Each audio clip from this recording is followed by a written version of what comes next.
Guys একটা company বলে তোমাদের সবাইকে স্বাগত। তো গাইজ আজ যাচ্ছি সুন্দরবন, হ্যাঁ আমার নিজের বাড়িতে। আর এদিকে দেখো বাবা অপারেশন হয়েছে, বাবার সেলাইটা কাটেনি, তবু দেখো সুস্থ মানুষের মতো আমাদের ট্রেন স্টেশনে পৌঁছে দিল। তো আমরা ট্রেনে বসে পড়লাম, আর হ্যাঁ ট্রেনে বসার পরে অঙ্কন কিন্তু খুব আনন্দ করছিল যে আজ আমি বাড়ি যাচ্ছি, কি আনন্দ হচ্ছে, কি মজা হচ্ছে। আর সত্যি কথা বলতেও কি মানে সে আমার কাছে ক্যাশই ছিল না, আর আমি অনলাইনতে টাকাও তুলতে ভুলে গেছি। তারপরে এই কাকুটার কাছে 200 টাকা মেরে 120 টাকা বেদানার দাম দিয়ে আর 80 টাকা রিটার্ন নিয়ে আমি সজ্জা চলে গেলাম। আবার হ্যাঁ আপেলের দোকানে এই দাদাটার দোকানে গিয়ে 1 কিলো আপেল নিলাম, আবার ওই বেশি টাকা মেরেই আমি ক্যাশ নিয়ে নিলাম। আর হ্যাঁ রাস্তার জার্নিংয়ের টাকাটা আমি বের করে নিলাম।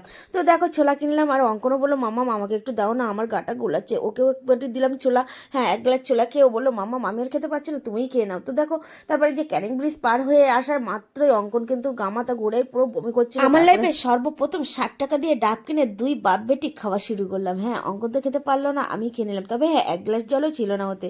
তো যাই হোক পৌঁছে গেলাম গোসবা বাজারে, মানে একটু আত্মা ফিরে আসলো।